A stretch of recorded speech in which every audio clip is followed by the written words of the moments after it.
favorite song. I am a conqueror. And I think it went perfectly well with what I'm going to be speaking because it's exactly how I look at myself as a conqueror. And, I'm talking on the topic crisis and failure as building blocks to success. And, as I was talking to my brother on what I was going to speak about, we talk about success all the time, but nobody wants to talk about how we got there. The failures, the downsides, the setbacks.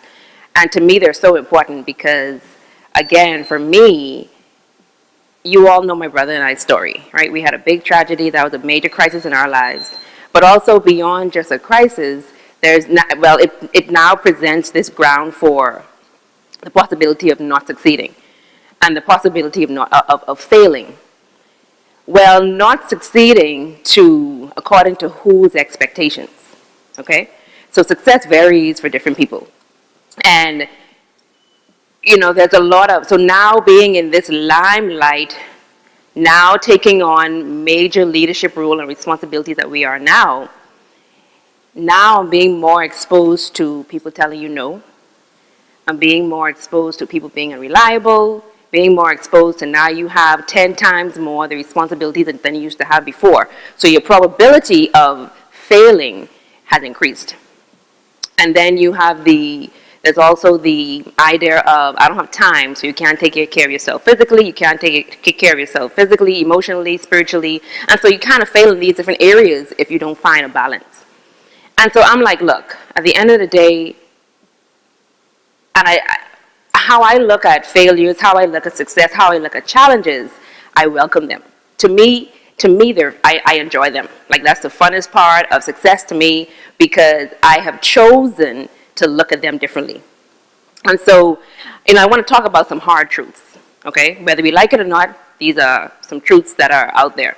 So success is not final. You heard Mark say that yesterday. Success is not final, and failure is not fatal. It is us continuing and getting the courage to go on that's more important. And that's what counts. And that was by Winston Churchill. And success isn't final because once you have succeeded at one thing, that's now an old success. So now you want to keep moving forward to something new. You want to keep becoming more creative and innovative on how I can now get another success, a greater success. But failure is not fatal. We are all still here, and we've all failed at something. We've all had challenges. J.K. Rowling said, "It is impossible to live life without failing at something, unless you live so cautiously that you might as well have not lived at all, in which case you fail by default." Hard truth. And then my favorite book of all times, in one of the Psalms it says, "My flesh and my heart may fail, but God is the strength of my heart and my portion forever." And having gone through what my brother and I have gone through with that major crisis that still haunt us today, if it was not for God, I promise you, I would not be standing here. And if I was standing here, it wouldn't be on a stage like this, being able to talk to you like this. I would be a complete mess. But because of God and because of His provision and because of the strength that He has given me, I've been able to look at myself differently. I've been able to even bring on a different mindset. Because we are actually afraid to fail because of the way we look at outcomes or mistakes. And so I'm saying that now, not even a part of my presentation, but how you look at something and how you perceive something is how you're going to react towards it. So my dad always talks about, lions, when they see elephants, no matter how big that crisis is, no matter how big that challenge is, he looks at that and sees lunch.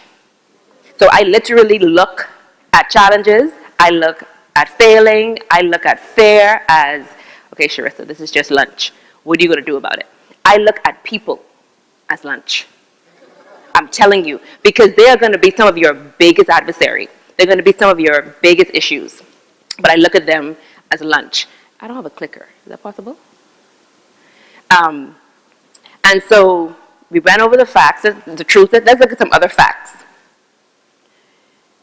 Oh, they're moving it, okay. So most successful people are usually the ones that fail the most, okay? The problem is you don't know that. You'll be surprised. So who, in the secular world, who is one of the biggest music artists on the charts right now? Dre. Who else? Okay, Jay-Z and Beyonce. Okay, they to the top of the charts. I mean, completely innovative, creative. I'm not a big fan of Beyonce, but I got to give it to her. The girl is smart.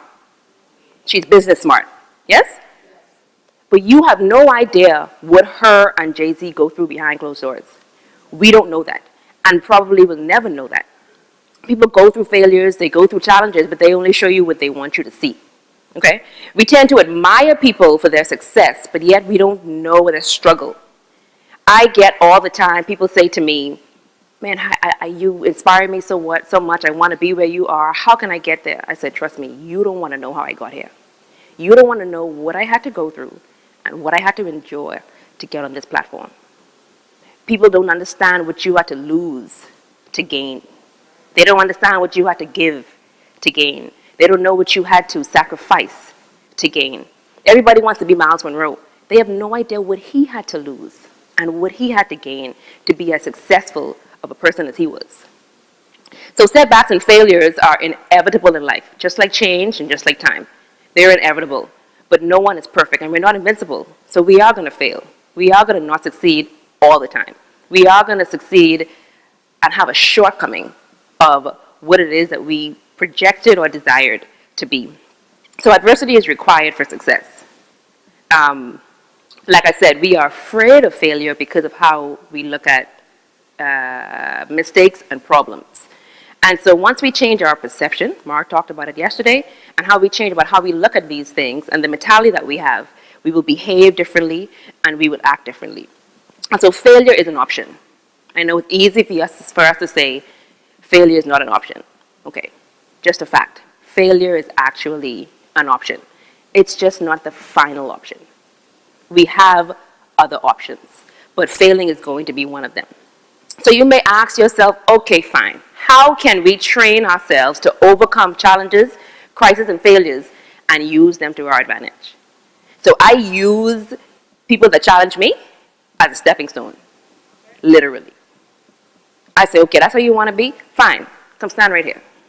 And I'm on their back, and that's going to be one person. There's going to be another person, and I'm going to take another step up, and I'm going to move up. I fail at something I'm doing in work, building a brand. Oh my gosh, I'm building a brand of my own from the ground up. And let me tell you, if someone had told me that I would go through what I'm going through, I would have considered differently. This is why, and I have to talk about God because, again, he's a big part of my circle, my inner circle, my outer circle, every circle. And there's a reason why he doesn't show me he shows me the end product, but and even the end product he isn't going to show me because he knows if I know too much, I'm not going to do anything, or I'm going to do differently. And then I'm going to miss that character building. I'm going to miss that process that I have to go through. And crises, challenges, and failures are the process that we have to go through to get to success. Because once we get to success, then what? If you haven't learned anything along the way, if you haven't lost anything along the way, if you haven't gained anything along the way, then you really and truly haven't succeeded. So again, how can we train ourselves to overcome these struggles? So I was thinking about dodgeball. We all know dodgeball, right? Before we even move on. That's me. That is the look of a conqueror after all is said and done. Am I going backwards? Guess I am. Okay, so dodgeball was a game that I thought about. And the championship match is underway. Average Joe's versus the Globo Gym Goliath. Oh, quick elimination there for Kate Beach. Okay, so every crisis coming from every which way. She got knocked. Another crisis come. He got knocked. And they didn't get knocked out, but nonetheless they got hit. So we're talking about the hit. So crises are going to hit you. Failures are going to hit you. What are you going to do about it? Okay? I want to play that again because it was funny. Let me see if I can. And the championship match is underway. Average Joe's versus the Globo Gym Goliath. Oh, quick elimination there for Kate Beach. So, about 3.5 years ago, that was my brother and I. Left, right, and center. I mean, no one told us what was going to happen. We didn't get forewarned. We just got smacked in the face. No father, smacked in the face. Godmother, smacked again. Now what? You're left with this big dynasty. You have a choice to make. Are you going to pick up the baton and move on? Or or are you just going to do your own thing? And even that choice alone was a challenge because we had no idea what we were doing. To this very day, I have no idea what I am doing. And I don't want to say that I'm winging it, but I think my trust is in God, and if it's not for Him, I will continue to say I don't know what I'm doing. But God, okay? So when that hit comes, it's going to come regardless. And sometimes you're going to know it's coming, sometimes you're not. But the hit is going to come. The question is, what are you going to do about it? Okay? So then the next thing is the dodge. Okay, before I move on. And Joe's has lost their two best players early. White bomb, they're just toying with the young man now. He's got to avoid getting hit here, Connie. Okay. So sometimes challenges come, sometimes the hit comes, and you have a choice to make. And sometimes all you can do is literally move out the way or do whatever you need to do to miss that one. And so when you can see them coming, but again, what are you going to do about it? So he saw it coming, you chose to tip, you chose to jump, you chose to do whatever it's going to take to say, okay, I see that coming, now what am I going to do about it? Am I going to let it hit me, or am I going to move? And so again, even going through what I've been going through, as time goes on, I'm learning to figure out how am I going to either allow a challenge and a crisis to hit me, or am I going to be able to dodge? Am I going to be able to miss that one this time? Okay? And so we're either going to get hit, or we are going to, as we build up and go through enough failures and go through enough crises, then we're going to learn how to manage and how to see them coming and how to be able to move quicker. So the first one, they was moving too slow. Therefore, they were getting hit this way and hit that way. Or they weren't as mature, or we weren't as ready and prepared. But the more you get ready, the more you get prepared, then you're able to kind of be a little more quick. Okay? So the next one is, and this is going to be the top, my favorite is the catch. Oh, Joe, right on the dome! You're my master! Ball's up for grabs, Ed! Let's go! Oh, my great catch! Down the level! It's a catch! That's the catch. Okay? So now you're at that point where you're beyond it hitting. You know it's coming. You've been through enough failures. You've been through enough success, enough crises. Now you're at the point where okay, I see it coming, I can dodge. Then you get to that point where, oh, it's coming. I'm ready. I'm prepared. I have all that I need. I've been going through this. Now I know. And now I can just catch it. So now crisis come, you're able to catch it. And as soon as you catch it, now you're able to do whatever you want to do with that. That has now no more control over you. You can take it, you could throw it away, you could take it, you could eat it, you could take it, and you could decide what you want to do with it. Now you have full control over this failure, over this success. You could take this failure and look at it and say, okay, I'll take this lesson out. I could take this lesson out. I know what I want. Throw it away. Nonetheless, the ball is in your court now. So that's what the catch is about. The ball is in your court. And then when you get that catch and you get that ball, then you have a choice to throw that ball right back in the face of adversity. Again, I use people as challenges. You tell me no, okay, I'm gonna show you next time. And so in one of those videos, he said, I'm gonna get you next time. Before he caught the ball, I love it. Let's do it again. Oh, Joe, right on the dome! You're my master! Ball's up for grabs, Ed! Let's go! Oh, my great catch! Down the level! It's a catch! It's a catch. You know, we have a choice to either, and sometimes we may not have choices. But in life, this is what happens. You go through life, you go through crisis, you go through issues, and you're going to get hit. And then eventually you're going to get to a point where, you know what? I'm bigger, I'm better, I'm stronger, I can dodge this crisis. I can dodge this failure. Even if the same crisis comes again. You know what I say to myself?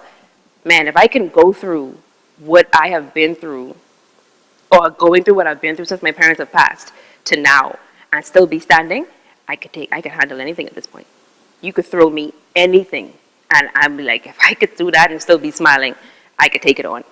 And so you're going to have that mentality, and you're going to be able to dodge the next one. Or you're going to get to a point where you're so resilient, now you can actually catch it and decide what you're going to do with it. You can actually catch it and say, okay, I got you. Now what? And truly, now what? So we're going to talk about the building blocks of success. And we're going to go from the bottom up, hence why it says bottoms up. So from the bottom up, lessons learned, okay? So when you go through failures and when you go through crisis, I know for me, having gone through what I've gone through, every day I learn a lesson. I learn, and I've been learning lessons for so long, but now I'm able to apply those lessons I've learned. And then in business, when you fail, in business, when you don't succeed, or when a crisis comes, you learn what to do, what not to do. One of the other greatest lessons I learned along this process is you learn who are with you and who's not. You learn who your friends are and who's not your friends. And sometimes getting rid of them are okay. You know, people are here for seasons. They're there for a reason. When seasons end, then they go. You learn what works and what doesn't. The next one is fresh opportunity. Okay? So when you go through something, it provides fresh opportunity that wasn't there before. For my brother and I, you know, this tragedy happened, and here we are, have a world full of opportunities at our disposal. And now our only issue and choice was, okay, which ones are we going to accept, and what are we going to do with them? Because not every opportunity that's available is for you. So you need to decide which ones are for you and which ones are not. And then everything in time. The next block is inspires creativity. So Erica mentioned this yesterday. She was talking about innovation. When you are down and out, when you are failing, when you are going through something, you have to figure out, like you almost have to figure out, how am I going to get through this? How am I going to get over this? And how am I going to make this behind me? And so you got to figure out ways how you're going to get out of the pit. There isn't going to be a ladder. There isn't going to always be a jagged rock. The wall's going to be completely smooth. You have no rope. What are you going to do to get out of the pit? And you have to figure it out. I have to figure out, how am I now going to do all the responsibilities that I have and still be able to function in excellence? That's going to be something to figure out. How are you going to make the money that you need? What are going to be your creative ways that you're going to come up with? Next is potential resources. Is another block that you would learn from failures and crises. And I talked about this a little bit ago. For me, my number one source has been God. And He is the one that has provided all the resources that I've needed. And the resources can be people. The resources can be a creative idea. The resources can be rest, peace, strength. And then money and all those things cometh. But nonetheless, during that time, you learn what your potential resources are. And so you use that as blocks. The next is resilience. And all of this leads to resilience. And even before resilience, there's another block: preparation. When you go through anything, crisis, failures, you get up, you brush yourself off, and then you move on. Now you are prepared for what's going to happen next. The next crisis comes, the next failure comes, now you're prepared. You're a little more prepared than you were before. And so, like I say, you know, God forbid, something happens and I have to lose my brother. Having gone through what I've gone through, not that I would be prepared it'll be any less of a hurt, but I'm prepared to do some of the things I didn't know what to do. Like when it was my parents passing, I would have never known what I had to go through to pick out a funeral home and figure that whole process out. But now we've gone through this process and we know so much about it. If it was to happen, I had to do it again. I know what to do. There'll be less stress. It'll be less effort. It'll be less time wasted. I mean, all of these things are important. And so we talked about freedom. So what crisis and failures does is it frees you up from the idea that you are perfect and from the stress of having to make yourself look perfect. Okay? So we want people to see us as perfect. I don't go through anything. I'm this perfect person. I'm smiling, and I'm always smiling, even behind closed doors. I don't cry. I don't hurt. I don't pain. But then you fail, and it's one of those failures that are exposed. Now people see, man, she really does go through. And then you go through and you come out of that. When you come out of that, now you have something to talk about. You have a story, you have a platform to talk about. So now people can talk about what they've been through, and they're no longer afraid of their past mistakes or their past crises. And so there's that freedom and humility to expose that, you know what, I'm not invincible. I am afraid. I'm not I'm just not perfect. And here you are. But this is where I am today. And so all of these, I'll be talking about preparation, all of these is what makes you, at the end of the day, your biggest block, resilience. And resilience is your ability to cope with crises. But not only cope with crises, it's your ability to actually come back and recover quickly. Well, resilience is not a natural, born, innate trait. That's actually something that we learn over time, or something that's built over time, like character. So after you have gone through enough mess, after you have dealt with enough foolishness, after you've gone through crises and failures, you are either going to go through and you're going to come out. And once you do, now you're able to build all of these. You're going to be stronger, you are going to be wiser, and you're just going to be able to bounce back quickly. So from one stress to the next, from one failure to the next, your resilience and your comeback is quicker. And that's the importance of going through something. Whereas someone who hasn't gone through something before, they're going to be down for forever, or they're going to be down for a long time. But where we are in this room right now, we don't have time to be down for any amount of time. So whatever little time is needed, we do what we do. And that's why for me, I tell people always ask me, why are you working? I have to throw myself in my work. And I have to do work. I have to keep busy. And I'm not just being a busybody. No, I'm busy about my Father's business, literally about both of my Father's business. Because if I'm not, I'm just going to crash. And I can't afford that. If I'm not doing something, if I'm not working, if I'm not busy, then I am going to fail because I'm just going to be emotionally a wreck. And so I've chosen to take that energy, to take that grief, to take that pain, to take that challenge and produce something positive. And so I'm becoming more resilient. People say, man, you're really strong. The hell I am. Very, very strong. But I wasn't this way before.